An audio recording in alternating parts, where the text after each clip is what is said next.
আমি সব সময় ভাই বলি যে মেয়ে লোক এরা স্বার্থের জন্য এরা সব কিছুই করতে পারে, যত নিচে নামতে পারে, যত নিকৃষ্ট কাজ করতে পারে এরা পারে। কারণ পৃথিবীর সব কিছুর ভাগ দিতে চায়, কিন্তু মেয়ে মানুষ স্বামীর ভাগ দিতে চায় না। সে যদি দিন আনে দিন খায় তারপরেও স্বামীর ভাগ দিতে চায় না কিছু। এটা এখন উল্টে গেছে। আমি কি আর আপনি কি হয় যাই হোক, জাতের মেয়ে কালো ভালো নদীর পানি ঘোলা ভালো। আর একটা কথা বলি যে মেয়েরা আকাম কুকাম কইরা মিথ্যাকে যুক্তি দিয়ে সাজাইয়া অন্যের ঘাড়ে চাপিয়ে দেয়। হ্যাঁ, কথাগুলো বিশ্বাস যদি না হয় ভাই মিলিয়ে দেখেন। যেখানেই যাচ্ছি শুধু 203 203 203। আসলে 203 নামে এরা একটা বিজনেস খুলে নেছে। এরা আসলে 203 না, 203 মানে এরা একটা বিজনেস, যাতে বউ মানে 203 ব্যবসায়ী। ঠিক আছে, কারণ এদের এই 203-এর কালচারগুলো দেখে আরো বিভিন্ন পুরুষরা এদেরকে দেখে আরো উৎসাহ নিচ্ছে বিয়ে করার জন্য। মানে কি আর বলবো, বলার কোনো ভাষা নাই।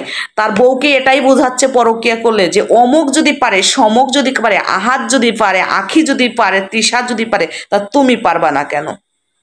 হ্যাঁ, তো কি বলবো ভাই, বলার কিছু নাই। যে আহাত আহাত কিন্তু আগে ওটা বিয়ে করছিল, আমি যতটুকু যা জানি আহাত একটা বিয়ে করছিল। উনি হচ্ছে ফটোগ্রাফার ছিল। তো তিশা নামের মেয়েটাও ওখানে কাজ করতে যায়, ওনারা পরকীয়ায় নৃত্য হয়ে যায়। তারপরে সেই প্রথম বউ আর ওই সতীনের ঘর করতে চাইনি, পরে উনি হচ্ছে ভাগছে।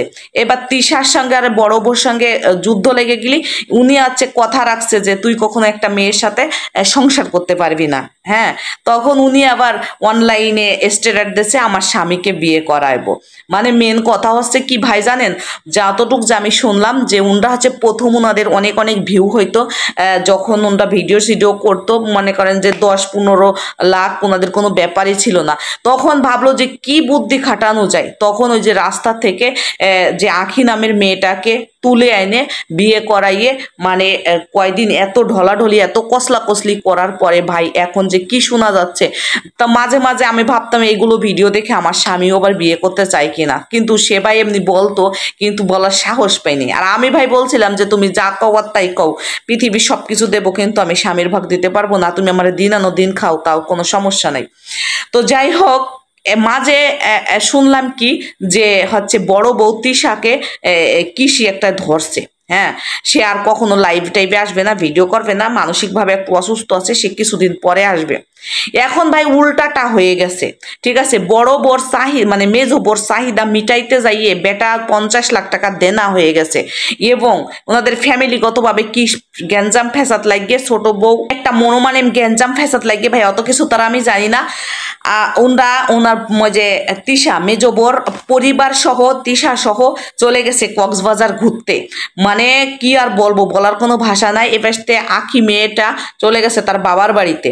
ঠিক আছে, এবং তিশার ছাই গোষ্ঠী 14 গোষ্ঠী যা কিছু আছে, মনে করেন যে তিশার বাসায় থাকে।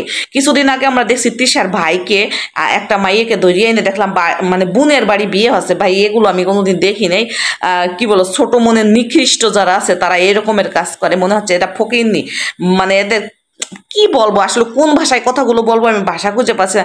দেখি যে সেই রাজকীয় ভাবে বাড়ি টাড়ি সাজাইছে, মানে সেই রকমের সেই লেভেলের বিয়ে। সে আর বাচ্চা পেটে চুল টুল ছাড়িয়ে দিয়ে মা বা দেখি যে কত জায়গা বিভিন্ন জায়গায় ঘুরে শুটিং করতেছে, ফটো করতেছে। তো যাই হোক, এরকম করার পরে তিনার মারে দেখি যে গোল্ড কিনে দেয়, তারা বাবারে কিনে দেয়, আমার মাকে কত বড় গোল্ড কিনে দিচ্ছে, এরকম কিছু ভিডিও বানায় দেখি যে। তো যাই হোক, এইগুলো বড় বোর মা বাবা ভাই বোনের চাহিদা মিটাইতে মিটাইতে বেটা 50 লাখ টাকার দেনা হয়ে গেছে। এখন শোনা যাচ্ছে কি 50 লাখ টাকার দেনার কারণে আখি মেয়েটা চলে গেছে। আসলে মেন ঘটনায় হচ্ছে কি যে উনাদের হচ্ছে 203 হলে আমাদের বাংলাদেশে আকর্ষণ হবে, যেহেতু বাহিরের রাষ্ট্রে যে আরমার মালিক যেহেতু 2টা বউ নিয়ে খুবই সংসার করে, ক্যামেরার সামনে খুবই পরিপাটি দেখায়, কিন্তু তাদের গোপনটাও তাদেরও ফাঁস হয়ে গেছে। ওই একই সেম ভাবে ইন্দ্রাও ফেমাস হতে চাইছিল আমাদের বাংলাদেশে। তো যাই হোক, এখন ওনাদের গোপনটা বাইর হয়ে গেছে। তো কেউরে ফাঁকি দিয়ে আজ পর্যন্ত আপনি দেখছেন কেউ ভালো হতে পারছে?